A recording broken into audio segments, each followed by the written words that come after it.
Hey, you're listening to Wrestling Roundup, FreeFM 89.0. This is Grady Hooker, episode 113, and live on Skype we got Brandon. What's up? And at some point we'll get Josh back. But we'll just start Payback anyway. Did you see the pre-show by any chance? No, I did not. That is interesting, because I also decided to skip the pre-show. Yeah, it didn't look like anything must-see, so I just skipped it. We did get an unannounced match, though. R-Truth took on Stardust. Yeah, I wish Stardust would have won, though. But I'm gonna presume, since R-Truth won, that was a quote-unquote qualifier for the Elimination Chamber. Yeah, one could say that. Because R-Truth's in the Intercontinental Elimination Chamber, somehow. Yeah, I don't know why, because he's barely been featured over the past number of weeks, so interesting choice there. I'd say the last time he's been featured was in the big ladder match, the last big multi-man match for the Intercontinental title. Yeah, I would agree with that. And we also got the Road Warriors versus the Mega Powers. Yeah, I was a bit surprising reading that the Ascension won this match. And in less than 3 minutes. Impressive. I guess this also set up the Ascension being put into the tag title Elimination Chamber. True. Now I'm going to see if I can remember off the top of my head who else is in that. We got the Ascension, the New Day, Tyson Kidd and Cesaro, the Lucha Dragons, Los Matadors, and the Primetime Players. I think that's the 6. Yeah, I'm pretty sure that's correct. Some interesting picks there, but hey, who are we to judge? Yeah, I think it's a pretty good field. Just imagine the Usos being in there. Yeah, it may be an unpopular opinion, but I think the tag team division is doing a little better without the Usos in it. Yeah, I would agree with that. It seems that when the Usos were in there, it was just the Usos versus these people, and they were always involved. And now that the Usos, one of them, is taking a break away for injury, we're getting some fresh faces rolling through. Yeah, I would definitely agree with that. I think it was kind of one-dimensional when the Usos were around. And we get Los Matadors. I'm guessing it's the filler team. You always got to have one. That'd definitely be the filler team. Kind of spoiled it, but the New Day retained against Tyson Kidd and Cesaro. But they cheated. Well, do you count cheating if Xavier Woods, who's not even in the match, pins him? Yeah, they kind of used, almost. Yeah, I don't know there. I don't know what the official ruling would be. Like, if he realized it was Xavier, probably wouldn't be a disqualification. I think it'd be a DQ because he made contact with Tyson Kidd. Oh, yeah. So now joining us, live on Skype hopefully, Josh? Yo. Yeah, everybody's in. So we just talked about the tag team match, and we're going to move on to Bray Wyatt versus Ryback. A great match. Did it go the way you were expecting? Yeah, it did go the way I was expecting. I was expecting Wyatt to win. It was semi-interesting the way the match ended, in that it ended in a way that made Ryback weak in that Wyatt could capitalize. Yeah, I think a little bit surprising to see Ryback put been noted for his in-ring skills, but he really showed up at a Payback. And it also looked like on the outside of the ring after the match, Ryback was pretty hurt. Yeah, that senton, I believe that's what it's called, onto the outside, it looks brutal. But Ryback fought back. He was on Raw, and now he's in the Intercontinental Chamber. Yeah, I think he earned that spot with such great effort at Payback. It'll be interesting to see because, of course, we just had Bray beat him, and then Ryback thrust into the chamber. If Bray will have a presence over the chamber. Yeah, a lot of guys in the IC title chamber lost at Payback, so yeah, that's a little interesting tidbit. Josh, what do you think of this match? I didn't see it. Did you not see the whole pay-per-view? No, I just I missed this part because I went out to get something to eat. Ah. It was a shame. Good match. John Cena versus Rusev, US title. This was also a very good match. Did it go the longest? It did. It went the longest match of the night.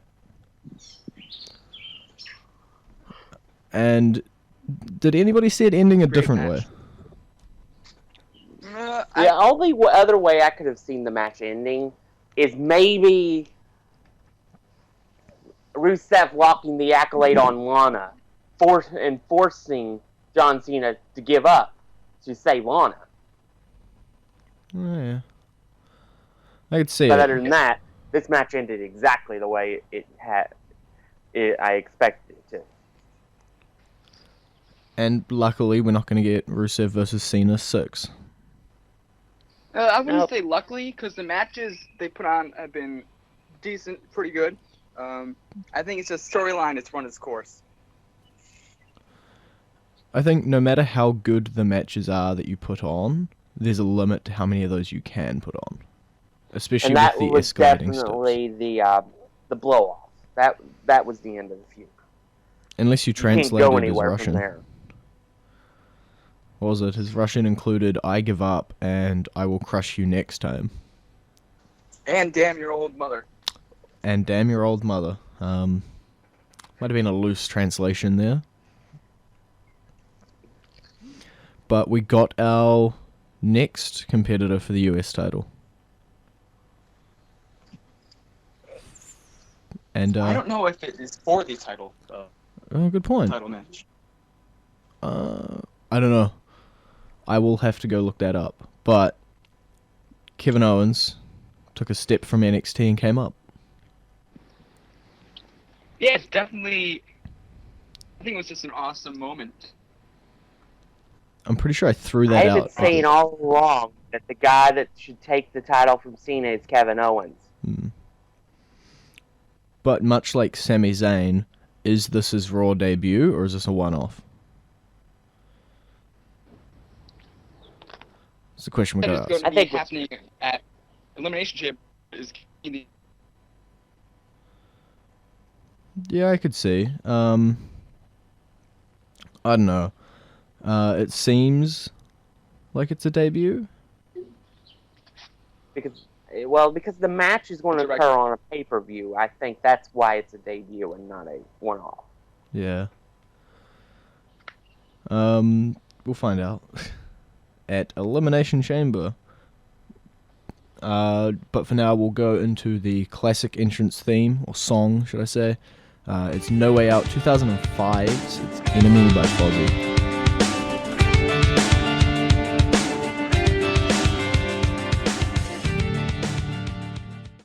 And you're back with Wrestling Roundup, FreeFM 89.0, Grady, Josh, and Brandon.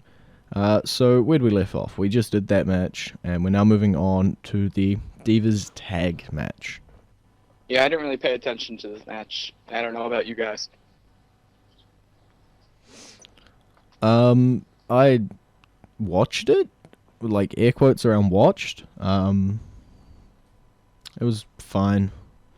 I don't think it did much in terms of progressing much, but I guess it was all just stalling until Paige came back. I think it did set up, if I'm not mistaken, Naomi versus Nikki on a Raw last night. Which was just a stage Paige. That rhymed. Yeah. Naomi won, then she lost on Raw, and then Paige came back, and now we're most likely going to have a triple threat. Yeah, Naomi seems to be getting very close to the title, but somehow just gets swept under by whether it be injury or storyline returns. It's interesting that we haven't seen Tamina, other than, being straight by Naomi's side, actually do much. It seems constantly now that she's the person on the side.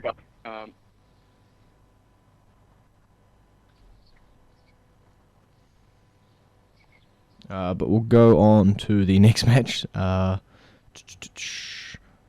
King, Barrett, and Neville. Yeah, I didn't really like the way this match ended. You mean the 50th iteration of this match? Barrett got counted out as a finish, and this will probably be the last match between the two for a little bit, considering what happened on Raw last night. Yeah, it definitely seems like Neville Barrett, luckily, this time I'm sticking with my luckily, has ended. I don't know how many times we saw those two go at and have a match, but we're going to be heading into Bo Neville by the looks. Yeah, Bo Dallas coming out of nowhere. We haven't seen him in a while. Featured mainstream. And bringing back their NXT feud. Yeah. So is Neville going to get Bo kicked out, and then he's going to have to chase around and come in a mask and wrestle like that, and then get carted off by a whole bunch of security?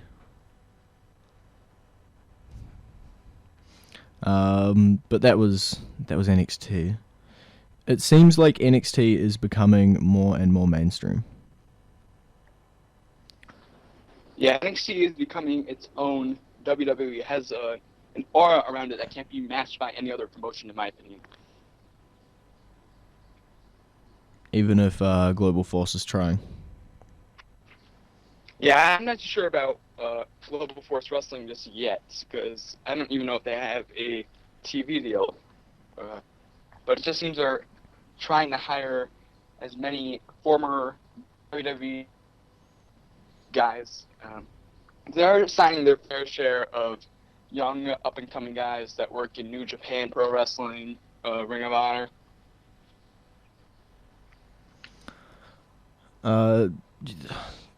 But if there's gonna be another competitor in the field, in terms of talent, they'll probably take over TNA pretty fast. Yeah, TNA, I'm not hearing too many good things about their status on TV. And then your only other option is Lucha Underground, which is still slightly underground. I don't think anybody will WWE as close as WCW was. But everybody will try to replicate it. Yeah, everybody will try to be WWE and beat WWE, but it's probably never going to happen.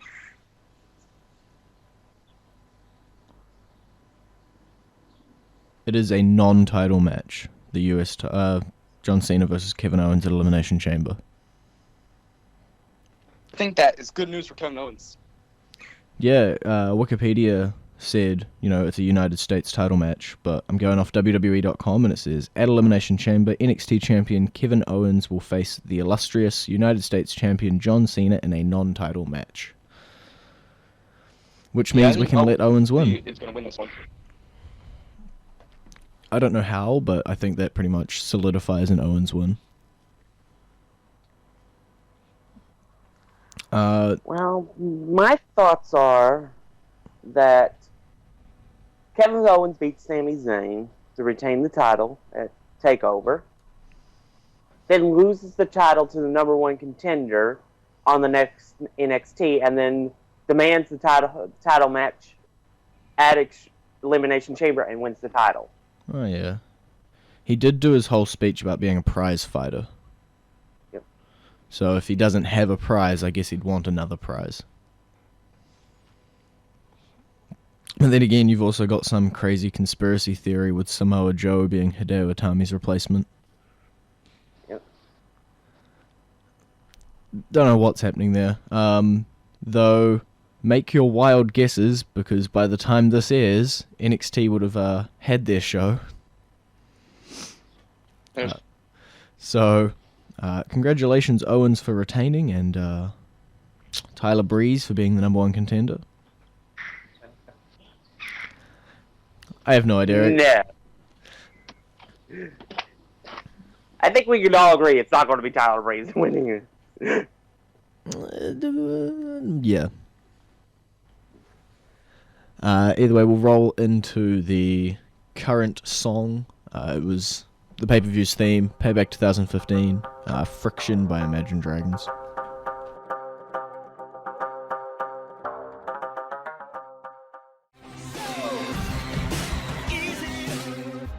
You're back with Wrestling Roundup, FreeFM 89.0. Grady, Josh, and Brandon, main event, Fatal 4-Way, the WWE World Heavyweight Champion, Seth Rollins, with Jamie Noble and Joey Mercury by his side, versus Roman Reigns, versus Dean Ambrose, versus Randy Orton. If Rollins failed to retain, Kane would be fired from his position as the Director of Operations. Yeah, fun match. I don't think anybody expected it to go any other way. Everything I was reading said Seth. Everything in my brain said Seth. Yeah, there was little doubt in my mind there's no reason that he was not for retaining. Seth lose the title yet. Unless they go with that weird shield thing that you set up. But the triple power bomb, that was a pretty good spot. Yeah, I was joking around with my friends that Dean Ambrose and Roman Reigns turned heel by turning on Seth Rollins.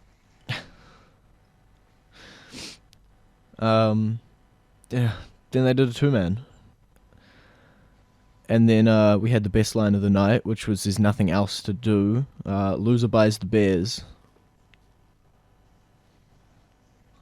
I don't know if the camera was meant to pick up that audio or not.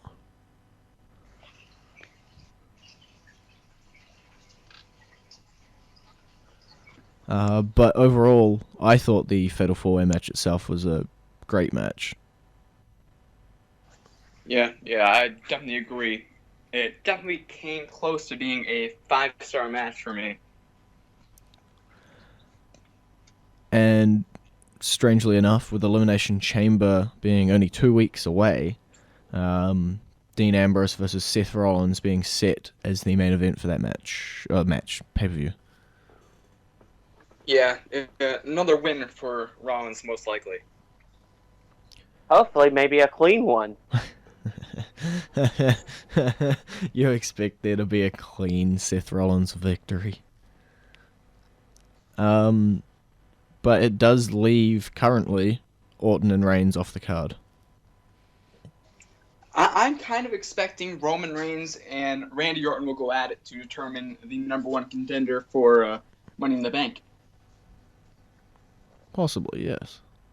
I didn't think of that. Yeah. Yeah, because they're definitely teasing a lot of friction between Reigns and Orton going into Payback, so that friction could continue onto the next pay-per-view of Elimination Chamber. It seems very much like, though, if they go like that, you need someone to cheer and you need someone to boo. And I don't know what way they'll go.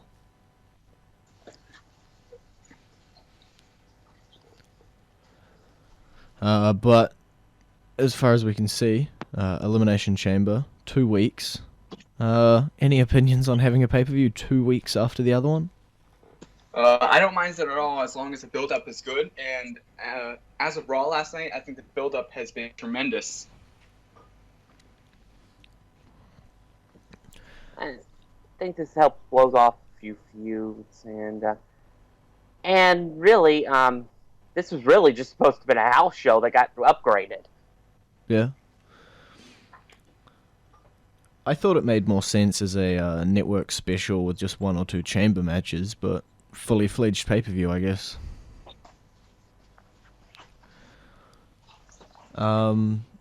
And any other matches that are not announced at Chamber that you think are going to be put into the Chamber? Well, definitely the Triple Threat Divas match. Mm-hmm.